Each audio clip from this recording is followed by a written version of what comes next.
Proceed. Police ഇവിടെ എവിടെ? തിരിശ്ശേരി മാധവ വൈദ്യരുടെ വീട് ഇവിടെ അടുത്താ. ഇവിടെ ഒന്ന് കാണിച്ചു കൊടുക്ക. എന്താ വിശേഷിച്ച്? എടോ, ചോദ്യങ്ങൾ പോലീസുകാരനോട് ചോദിക്കരുത്. നിന്റെ അമ്മയുടെ 16 യന്ത്രത്തിന് പടോ. നാളെ ഇവിടെ കല്യാണമല്ലേ? എന്താണോ പോലീസും പട്ടാളമൊക്കെ?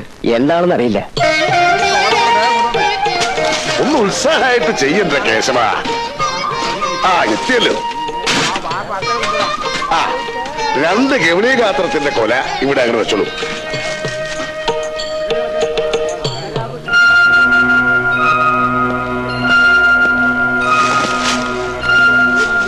എന്താ?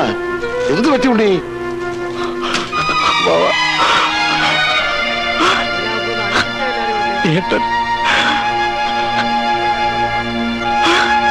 ഉണ്ണി. ശിവശങ്കരൻ നായർ. അതെ. നിങ്ങളൊന്ന് വരൂ. ആരെങ്കിലും തല്ലിക്കൊന്ന് റെയിൽവേ ട്രാക്ക് ഇട്ടതാണോ അതോ സ്വയം ചാടി മരിച്ചതാണോ എന്ന് കൃത്യമായിട്ട് പറയാൻ വയ്യ. ഏതായാലും നിങ്ങളുടെ മരുമകൻ എന്ന് പറയപ്പെടുന്ന കുഞ്ഞികൃഷ്ണന്റെ ശരീരം ആകെ ചിന്ന ഭിന്നമായി കഴിഞ്ഞു. തലച്ചോറൊന്നും കാണാനേ ഇല്ലായിരുന്നു. അത് പിന്നെ അങ്ങനെ ഒരു സാധനം ഇല്ലാത്തോണ്ടായിരിക്കാം. നിങ്ങൾ കുടുംബത്തോടെ ഈ ജാതി ആൾക്കാരാണോ മിസ്റ്റർ?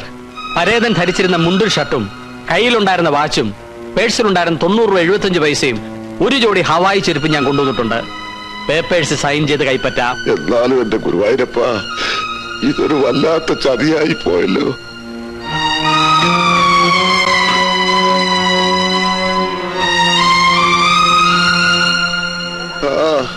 നല്ലവരെ ദൈവം നേരത്തെ വിളിക്കുമല്ലോണ്ടേ. ഒക്കെ സഹിക്കുക, സമാധാനിക്കുക, അല്ലാതിപ്പോ എന്താ ചെയ്യ? എന്നാലും എന്റെ കുഞ്ഞീഷ്ണ ഈ വിധി വന്നല്ലോ.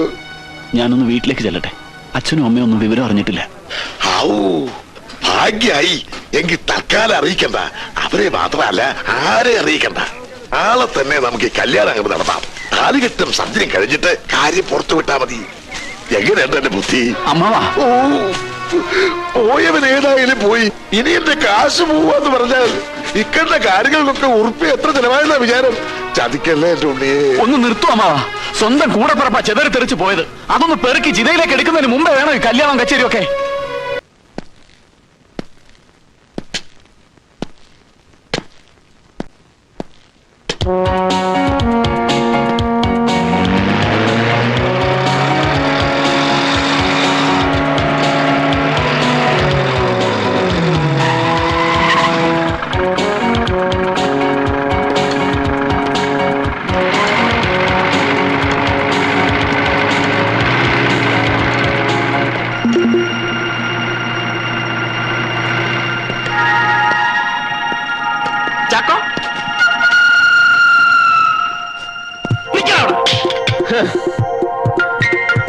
നിന്നെ ഞാൻ തിരിച്ചറിയില്ലെന്ന് വിചാരിച്ചല്ലേടാ. നിന്നെ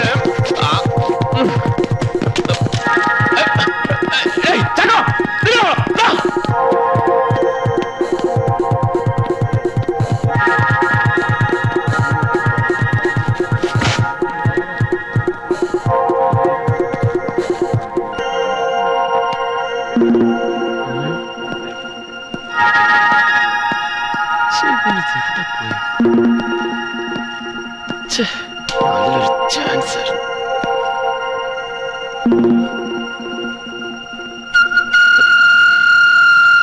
നമസ്കാരം.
മുറിപ്പാടുകൾ മാഞ്ഞു എന്ന തോന്നൽ. എല്ലാം കഴിഞ്ഞ് മരിച്ചയാൾ തിരിച്ചു വന്നാൽ അച്ഛൻ, അമ്മ, സഹോദരൻ, ഭാര്യ, ആരായാലും അയാളെ എങ്ങനെ സ്വീകരിക്കണം എന്നറിയാതെ വലയും എന്നെനിക്കറിയാം. നിങ്ങൾക്കാർക്കും അങ്ങനെ ഒരു തിക്കുമുട്ടൽ ഞാൻ ഉണ്ടാക്കുകയില്ല. കാലദേശം അറിയാതെയുള്ള പ്രയാണത്തിന്റെ ഏതോ ഒരു ഘട്ടത്തിൽ ജന്മനാടിന്റെ വിളി ഞാൻ കേട്ടു. മടങ്ങാം എന്ന് തോന്നി മടങ്ങി. ഇവിടെ അടുത്ത് തന്നെ എന്റെ ശിഷ്യന്മാർ എനിക്കൊരാശ്രമം ഏർപ്പാടാക്കിയിട്ടുണ്ട്. അങ്ങോട്ട് പോകും മുമ്പ് എന്റെ പൂർവ്വജന്മത്തിലെ പിതാവിനെ, മാതാവിനെ, സഹോദരനെ ഒക്കെ ഒന്ന് തൃക്കൺ പാർക്കാം എന്ന് കരുതി അത്രയുള്ളൂ ഈ വരവിന്റെ ഉദ്ദേശം. മോനെ കുഞ്ഞേഷ, ഇങ്ങനെ ചെയ്തിരിക്കാൻ എന്നോട് ഞങ്ങൾ എന്ത് തെറ്റ് ചെയ്തു?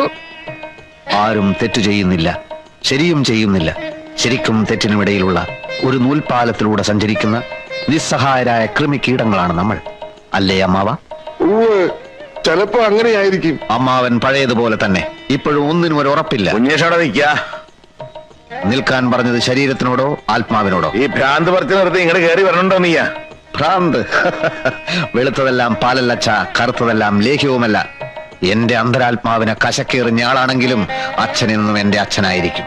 എന്റെ സഹോദരൻ ഉണ്ണിയെ അച്ഛന്റെ അമാരകമായ ചിറകിനടിയിൽ നിന്നും പുറത്തേക്ക് വിടുവച്ച.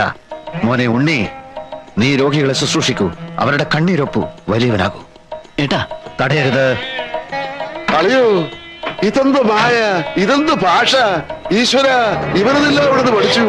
മോനെ ഉണ്ണി, നീ ഒന്ന് പോയി അവനെ പിടിച്ചോണ്ടോടാ. അമ്മ കേട്ടില്ല തടയണ്ടെന്ന് പറഞ്ഞത്. നിക്കില്ല, അവന്റെ തലയ്ക്ക് കാര്യമായിട്ട് എന്തോ.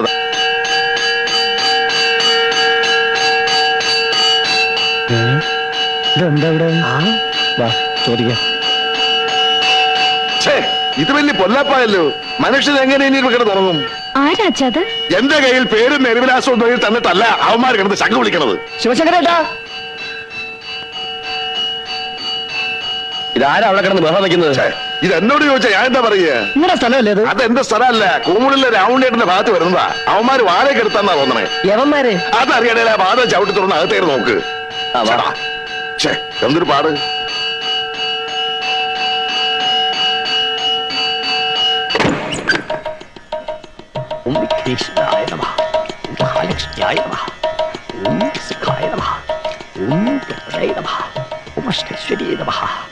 ഗുരുതിജലാണ്.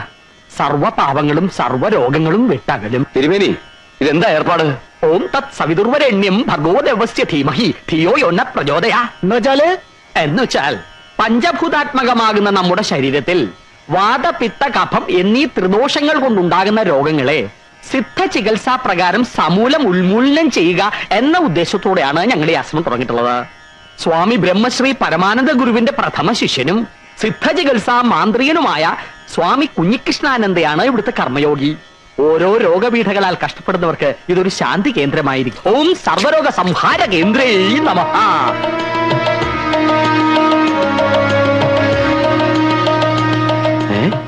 ഇത് നമ്മൾ മരിച്ചുപോയി എന്ന് പറഞ്ഞ കുഞ്ഞീഷനല്ലേ? കുഞ്ഞുഷ്ണൻ ജീവനോടെ തിരിച്ചു വന്ന കാര്യം അറിഞ്ഞില്ലേ? ഇല്ല. അതിന് ഇവൻ എവിടുന്ന് വൈദ്യം പഠിച്ചു? ആർക്കറിയാം. എല്ലാം പരിത്യജിച്ചു. ഗുരുവേ നമഃ. എങ്ങനെയോ ഗുരുസന്നിധിയിൽ എത്തിപ്പെട്ടു. ഗുരുവേ നമഃ. രോഗപീഠകളെ കുറിച്ച് അറിഞ്ഞു. ഗുരുവേ നമഃ. ആർത്തന്റെ കണ്ണീരൊപ്പാനാവട്ടെ ശിഷ്ടജന്മം എന്ന് നിശ്ചയിച്ചു. ഗുരുവേ നമഃ. അത്ര തന്നെ. ഗുരുവേ നമഃ. മാർഗേ, നിങ്ങളുടെ തട്ടിപ്പ് തരയുടെ ഒന്നും എന്റെ വീടിന് മുമ്പ് വെച്ച് വേണ്ട. ശംഖ കൊടുപടിയൊക്കെ എടുത്ത് അറിയിക്കൂ. ഞങ്ങൾക്ക് ഇവിടെ കിടന്ന് തുടങ്ങണം. സ്വാമി, ഏതാണ് ഈ ഭ്രാന്ത? നിൽക്കവിടെ.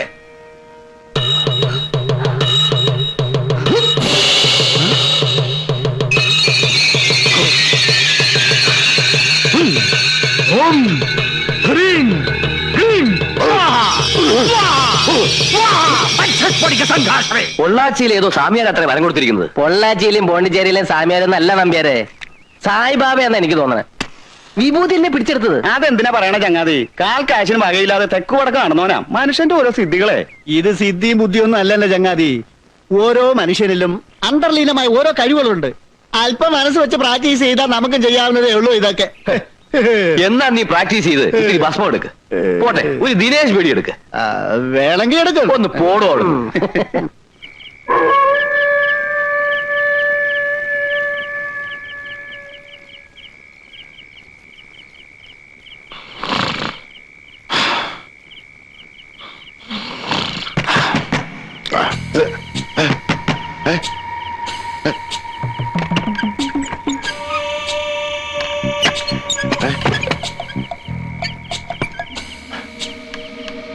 സാവിത്രി.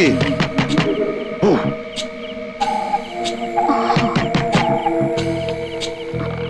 ആരാ? എന്താ?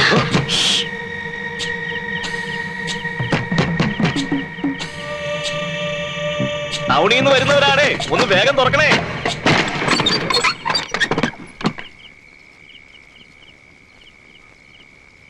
ആരാ? എന്താ എന്താ കാര്യം? കണ്ടില്ലേ, പെട്ടെന്ന് കാല് തളർന്ന് വീഴുകയായിരുന്നു. ഇതിനൊക്കെ ഞാനെന്ത് വേണം? സ്വാമിയുടെ വീടല്ലേ ഇത്? ഏത് സ്വാമി? ഇത് സ്വാമിയുടെ വീടൊന്നും വീട്ടിൽ എന്റെ വീടാ. നിങ്ങൾ പാടില്ല പോ. നമ്മുടെ കുഞ്ഞികൃഷ്ണനെ തേടി വന്നാണെന്ന് തോന്നുന്നു. സിദ്ധാശ്രമത്തിലെ സ്വാമിയുടെ വീടാണെങ്കിൽ അതാ അവിടെയാ. സോറി പെങ്ങളെ. ഓ, അകത്തേറി പൊടി. വഴി കാണിക്കാൻ വന്നിരിക്കുന്നു പാതിരാക്കി. ഈ നാട്ടുകാരൊന്നും അല്ലല്ലോ ഇവനെയൊക്കെ അന്വേഷിച്ച് വരാൻ.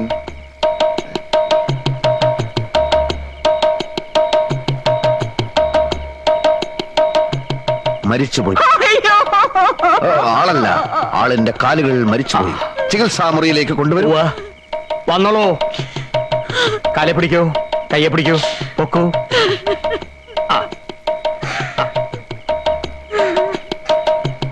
ദേ, പൂജ്യപാദമേ ശരണം, പൂജ്യപാദമേ ശരണം എന്ന് മനസ്സിൽ ഉരുട്ടോളൂ. പൂജ്യപാദമേ ശരണം, പൂജ്യപാദമേ ശരണം, പൂജ്യപാദമേ ശരണം, പൂജ്യപാദമേ ശരണം. വന്നോളൂ.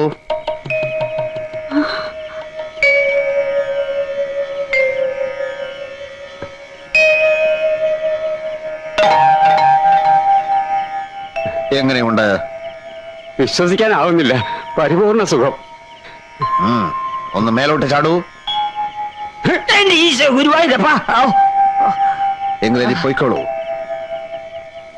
എന്ത് വിഡിത്തമാണ് ഈ കാണിക്കുന്നത്? എഴുന്നേൽക്കൂ. ഒന്നും നമ്മുടെ കഴിവല്ല. പരമാനന്ദ ഗുരുവിന്റെ അനുഗ്രഹം, അദ്ദേഹം ഉപദേശിച്ചു തന്ന മരുന്ന്. ആ നാമം എന്നും സ്മരിക്കൂ. ഗുരുവേ നമഃ. ഗുരുവേ നമഃ. ക്ഷമിക്കണം, ഇത് 10,000 രൂപ മാത്രമേ ഉള്ളൂ. ആ പണം നാം കൈകൊണ്ട് തൊടാറില്ല. എന്നാലും ദക്ഷിണയല്ലേ, വാങ്ങിച്ചോളൂ തിരുമേനി.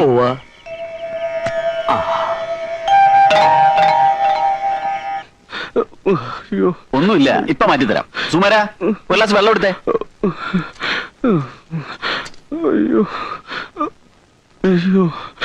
ദാ, ഇത് കഴിച്ചോളൂ.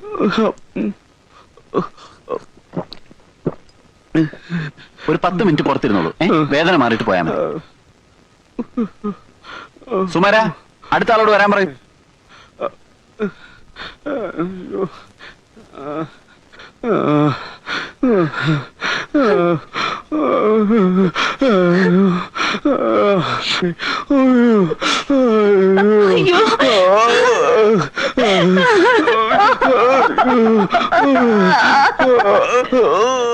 എന്താ എന്താ?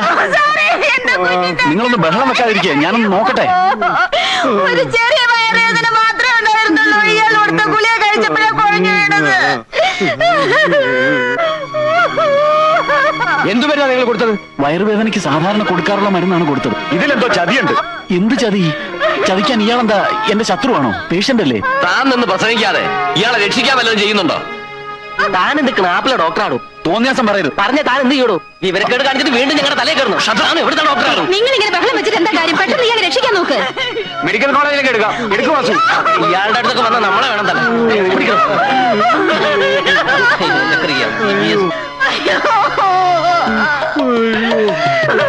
എന്താ? നിക്കൂ, എന്താ പറ്റിയേ? ഒന്നും പറയേണ്ട തിരുമേനി. വയറ്റുവേദനയ്ക്കുള്ള മരുന്ന് മാറ്റി കൊടുത്തിട്ട് ഇപ്പൊ ആള് തട്ടിപ്പോയെന്നാ തോന്നുന്നത്. ഓ, മെഡിക്കൽ കോളേജിലേക്ക് കൊണ്ടുപോവാ. ഈ സഹോദരരെ അവിവേകം കാണിക്കില്ലേ? മെഡിക്കൽ കോളേജിൽ എത്തുമ്പോഴേക്ക് ഇയാളുടെ അസംബ്ലി പൊളിയില്ലേ? സിദ്ധാശ്രമത്തിലേക്ക് കെട്ടിയെടുക്കൂ. ഗുരു ഉണ്ടല്ലോടെ. അങ്ങോട്ട് കൊണ്ടുപോവാ. ഈ യുക്തിവാദികളൊക്കെ ഉണ്ടല്ലോ, തെരഞ്ഞു പിടിച്ച് തല്ലുകയാ വേണ്ടത്. ദൈവമില്ല, അമാനുഷികമായ ശക്തിയേ ഇല്ല എന്നൊക്കെയാണല്ലോ ഇവിടെ പ്രചരണം. ഇതുപോലെ മരിച്ചുപോയ ഒരാൾക്ക് വീണ്ടും ജീവൻ കൊടുക്കാൻ ഈ യുക്തിവാദികളെ കൊണ്ട് പറ്റുവോ? താനെന്തിനാ എന്റെ അടുത്ത് ചൂടാവുന്നേ? ഞാനെന്താ യുക്തിവാദിയാ? MBBS അത്ര MBBS എന്താ കാര്യം? അവന്റെ വൈദ്യശാസ്ത്രം തോറ്റെടുത്ത് സ്വാമി കുഞ്ഞികൃഷ്ണാനന്ദയുടെ ദൈവശക്തി വിജയിച്ചില്ലേ?